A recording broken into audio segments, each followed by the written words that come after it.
YouTube বানাবেন, দেখবেন million million মানুষ তাদের দেখছে। এটা খুব স্পষ্টতই প্রমাণ হয় ওরা মিডিয়াতে যে সমস্ত বিষয়কে হাইলাইট করে, এদের উদ্দেশ্য হচ্ছে গোটা সমাজ ব্যবস্থাতে ইসলাম ধ্বংস করে দেওয়া। ঠিক না? ঠিক বলে।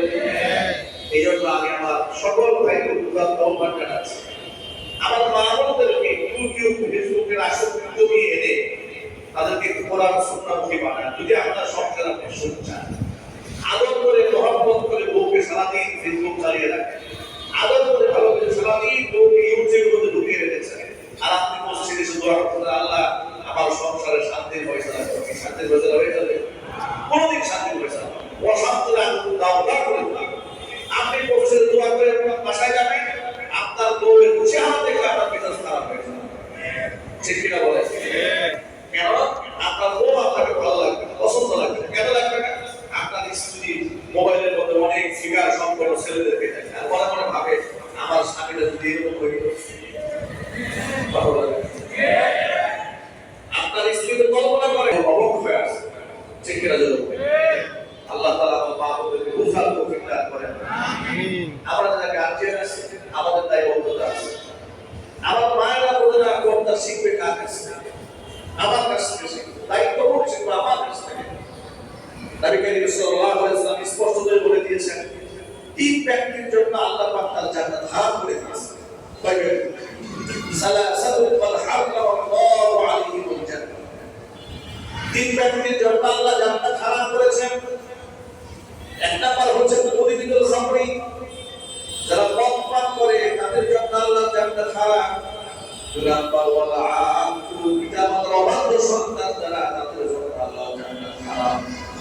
তিন নাম্বার হচ্ছে ওয়াতাইয়ুসুল্লাযী ইউযিল্লু ফি আ'লিল খাবাস, ওই দাইয়ুস পুরুষের জন্য আল্লাহ পাক তার জান্নাত হারাম করে দিয়েছে, যে পুরুষ তার অধীনস্থ নারীদেরকে বেপরদায় চালায়। পরিশ্রমিক জীবন যাপন করার পরেও যে পুরুষটাকে সহজে মেনে নেয়, ওই পুরুষ হচ্ছে দাইয়ুস পুরুষ, তার জন্য আল্লাহ জান্নাত হারাম। জোরে বলুন নাউযুবিল্লাহ। আর চিৎকার করে নাউযুবিল্লাহ। আমাদের সাবধান হওয়ার দরকার আছে না নাই? আল্লাহ পাক আমার মা-বোনদেরকে পর্দার সাথে পরিচালনা করার তৌফিক দান করুন। আমিন। আমাদের মেয়েদেরকে পর্দার সাথে জীবন যাপন করার ক্ষেত্রে আমরা যেন গাইডলাইন দিতে পারি, সেই তৌফিক আল্লাহ পাক দান করেন। আমিন। এটা নিয়ে আরেকদের নিয়ে আন্দোলন, এই যে নারী সংস্কার কমিশন, তারা যে সমস্ত কনস্টিটিউশনাল দাবিগুলো পেশ করেছিল, হেফাজতে ইসলাম বাংলাদেশের নেতৃত্বে বাংলাদেশের সাধারণ ওলামা, আব্দুল্লাহ, সাধারণ মানুষ সব রাজপথে ঝাঁপিয়ে পড়েছিল। উদ্দেশ্য এটাই, আমরা আমাদের সমাজের মধ্যে অশ্লীলতা দেখতে চাই না, বেহায়াপনা দেখতে চাই না, আমরা সামাজিক ক্ষেত্রে ইসলামটাকে দেখতে চাই। ঠিক দেখতে চাই না ইনশাআল্লাহ? যদি বলতে চাই না ইনশাআল্লাহ? যারা এই সমস্ত আলেম ওলামারা যারা ভূমিকা রাখে, তাদেরকে কটাক্ষ করে গতকালকে দেখলাম ফেসবুকে, অনলাইনে, সোশ্যাল মিডিয়াতে একটা সংবাদ খুব ভাইরাল হয়েছে। বাংলাদেশের রাজনৈতিক দলের এক প্রথম সারির এক নেতা, আর হচ্ছে ফজলুর রহমান নাকি নাম, কিশোরগঞ্জের বাড়ি।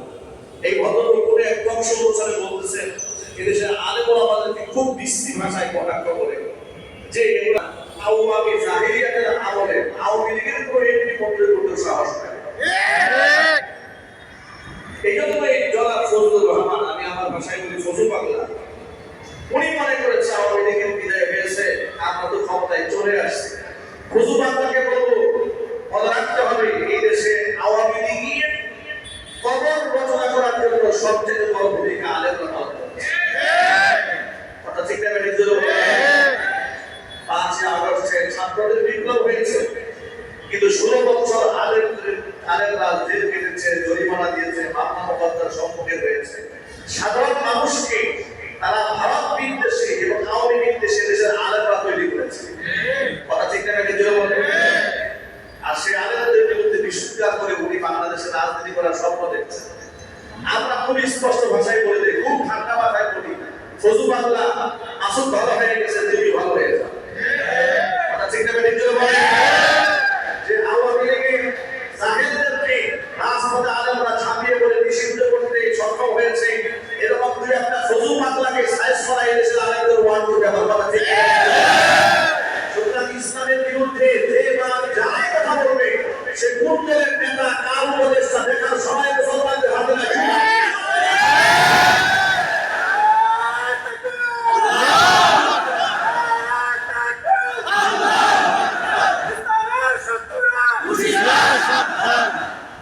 এই ফজল বাংলা বলেছে আলেম নাকি কেউ বলতে নেই, এই জন্য নাকি নারী কমিশনের বিরুদ্ধে কথাবার্তা বলছে। নাউজুবিল্লাহ। এই দেশে যদি আলেম ওলামা না থাকতো তাহলে ফজল বাংলার গায়ে ঢুকে থাকতো কথা বলে না। এই দেশে আলেম ওলামা না থাকলে ফজল বাংলা লেখা হয়ে রাস্তায় হাঁটতো, ফজল বাংলার ছেলে মেয়েরা ফজল বাংলাকে রাস্তায় জুতাতে পিটাইতো। আলেম আছে বলেই ফজল বাংলা স্বামীর সম্মান পায় বউর কাছ থেকে, আলেম আছে বলেই ফজল বাংলা বাবার সম্মান পায় ছেলের কাছ থেকে, আলেম আছে বলেই ছোট বাচ্চাদের কাছ থেকে বড়দের সম্মান ফজল বাংলা পায়। আলেম যদি না থাকতো, আলেমদের দোয়া যদি না থাকতো তাহলে রাস্তাঘাটে উন্নত করে ফজল বাংলাকে জুতাতে তার সন্তানটা পিটাইতো। সে আলেমদের ব্যাপারে তাদের কথা বলছে। আশায় পাত্তা দিয়ে দিতে চায় আলেমদের দিয়ে বিশ্ববিদ্যা করার আগে অতীত স্বৈরাচারী শেখ হাসিনা এবং তাদের শান্ত পাকপদের ইতিহাস স্মরণ হয়। তারা গিয়েছে যে পথে, এই ফজল বাংলা যাবে সেই পথে। ইতিমধ্যে হেফাজুল ইসলাম তার ব্যাপারে বিবৃতি দিয়েছে, তাকে সতর্ক থাকতে বলেছে। তিনি যদি সামনে দিকে সতর্ক না হন তাহলে তার বিরুদ্ধেও এদেশের ওলামায়ে কেরাম ব্যবস্থা গ্রহণ করতে বাধ্য হবে ইনশাআল্লাহ। আল্লাহ রাব্বুল আলামিন ওলামায়ে কেরামের মহব্বত দিয়ে কোরআন ও সুন্নাহ অনুযায়ী আমাদের সমাজ বিনির্মাণের তৌফিক দান করেন। জোরে বলুন আমিন। ওয়া আখিরু দাওয়ানা আলহামদুলিল্লাহি রাব্বিল আলামিন। ক্বাবলা জুমআ সাদাকা সুন্নাত আমাদের আদায় করতে পারেন তিনি মেহেরবানি।